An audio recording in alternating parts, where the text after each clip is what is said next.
Lembrando que, antes do milagre, nós teremos o aviso, num espaço máximo de 12 meses. E que antes do aviso tem que acontecer ainda o sínodo e o cisma, mais a perseguição comunista da igreja e a viagem do Papa a Moscou, que são os sinais do pré-aviso. Eu, pessoalmente, ficaria então mais inclinado a apostar em datas um pouco mais próximas do fim da década. Mas nós só vamos poder ter uma aposta mais precisa com a terceira certeza sobre o milagre. O dia do milagre coincidirá com um grande e raro acontecimento para a igreja. No Diário da Conchita está escrito assim: também coincidirá com um acontecimento grande da igreja. Esse acontecimento já teve lugar alguma vez na igreja, mas não na vida de Conchita. Quando a Conchita foi perguntada novamente sobre esse assunto, em 1974, ela disse o seguinte: é um acontecimento singular na igreja que ocorre em determinadas ocasiões e que nunca aconteceu dentro da minha vida. Não é algo novo ou extraordinário, apenas é algo raro, como a definição de um dogma, algo que afetará toda a igreja. Ocorrerá no mesmo dia do milagre, mas não é a consequência deste, é apenas uma pura coincidência. A gente não pode afirmar nada sobre isso com certeza, mas podemos assim conjecturar novamente sobre esse acontecimento singular e raro na igreja que nunca aconteceu durante a vida da Conchita até agora. Nós sabemos que na vida dela até agora houveram beatificações, canonizações, fundação de novos institutos religiosos, viagens papais, congressos marianos, anos santos, eleições papais, concílios, sínodos, um novo catecismo para a Igreja Católica, um novo dogma mariano, que foi a Assunção de Maria em 1950, uma nova festa litúrgica, que foi Maria Rainha em 1955, consagrações do mundo ao Coração Imaculado, ao Sagrado Coração. O que não teria ocorrido assim? Novamente, apenas conjecturando, eu podia levantar uma suspeita, baseado numa coisa que eu ouvi de uma entrevista da Jacinta em 1983, sobre a unificação das igrejas em torno da Igreja Católica, no final. She indicated if that meant the Protestants and the Catholics, or did that include like the Orthodox and the Catholic? No dijo que iglesias, por ejemplo, iglesias protestantes o ortodoxas o otras religiones. Todas que se unirían a la católica. She said all would reunite into the Catholic Church. Did she say within one church or within the Catholic Church? Oh, within the Catholic Church. She said it would be just one church only, and would be the Catholic Church. And it would be the Catholic Church. Yes, the Catholic Church. And the Blessed Mother definitely used that word católico. Dijo la Iglesia Católica. Católica, sí. Yeah, she said the word Catholic Church and all mankind. E certo dia, após ter terminado seu êxtase, a Conchita falou com Dom Valentim que a Nossa Senhora tinha ensinado para ela um ponto muito importante, que era mais importante do que todos os outros escritos e anotações que o Dom Valentim tinha feito já. De acordo com o que a Conchita disse na época para o comerciante Plácido Rui Loba, ela falou o seguinte: por que critica os protestantes, uma vez que em breve eles estarão reunidos conosco? Suspeito, né? E em novembro de 1965, a vidente voltaria de novo a confirmar essa revelação para o escritor alemão Albrecht Weber. Ela voltou a afirmar aquilo que Nossa Senhora tinha dito para ela sobre o grande evento da igreja que estaria por vir. Ela disse-nos que as igrejas divididas seriam reunificadas. Apenas haverá uma religião. As igrejas cristãs serão uma só na Igreja Católica. E quanto a isso, o atual Papa Francisco, que é considerado o Papa do fim dos tempos pela profecia dos Papas, que foi revelada a Conchita, não tem medido esforços em diversos encontros para a união das igrejas católica e ortodoxa. Acho que o maior entrave seria a Igreja Ortodoxa Russa, mas isso pode mudar também, conforme a gente vai ver ainda nesse vídeo. Enfim, a reunificação das duas igrejas cristãs ia ser um evento singular que não houve nunca nesses últimos séculos e afetaria toda a igreja. Pegando então essa questão e juntando com uma teoria do nosso querido padre Francisco Amaral, nós podemos arriscar uma data para o milagre. Aliás, quem não conhece o padre Francisco, vale a pena visitar o seu canal no YouTube. Eu vou deixar o link aqui na descrição do vídeo. Mas bom, pela teoria do padre Francisco, por ser uma aparição profundamente ligada à Eucaristia, há uma grande chance dessa quinta-feira de abril ocorrer numa quinta-feira santa, que é uma data eucarística da última ceia. E não há nenhuma objeção oficial e confiável a que isso ocorra. Dito isso, é necessário perceber que muito dificilmente a Páscoa da Igreja Católica ocorre na mesma data da Páscoa Ortodoxa.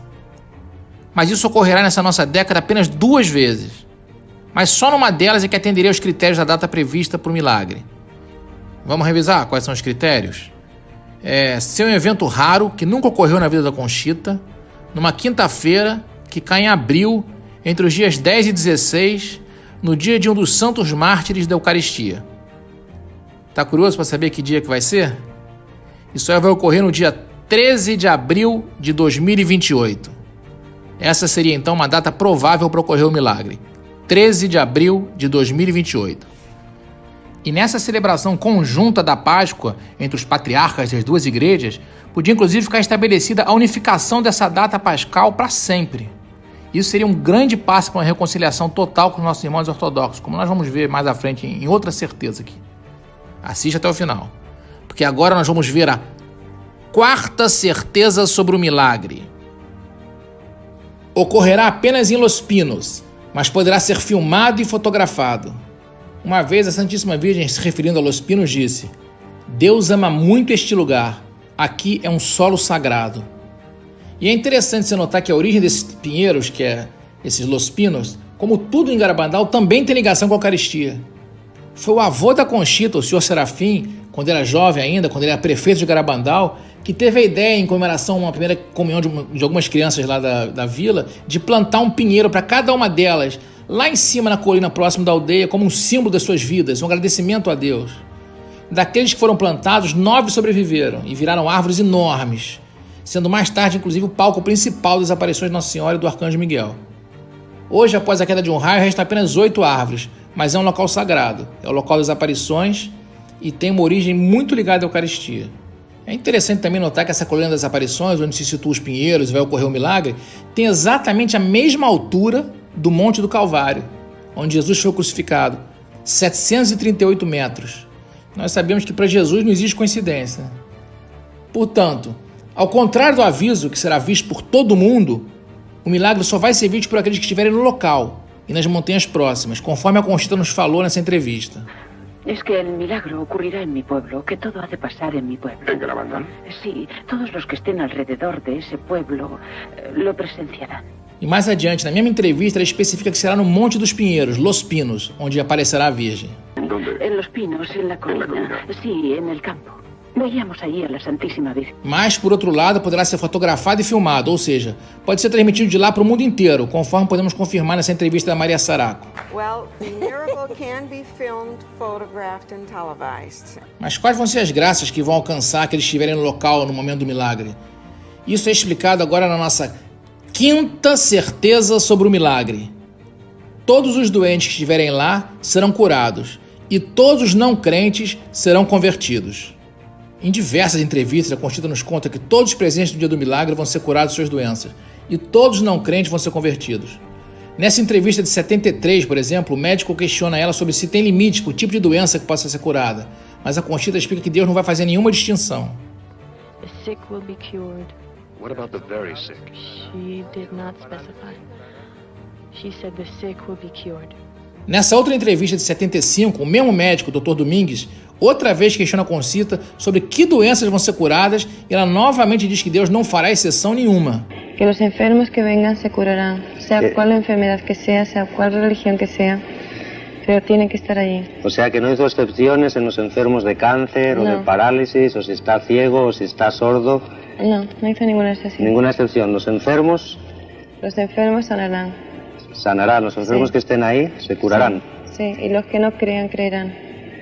Y los que no crean, creerán. Y si es un enfermo que es protestante, o judío, o maometano, o musulmán, o comunista... Ella no puso ninguna condición, ni ninguna excepción en ninguno. Sí. Dijo solamente los enfermos que vengan sanarán.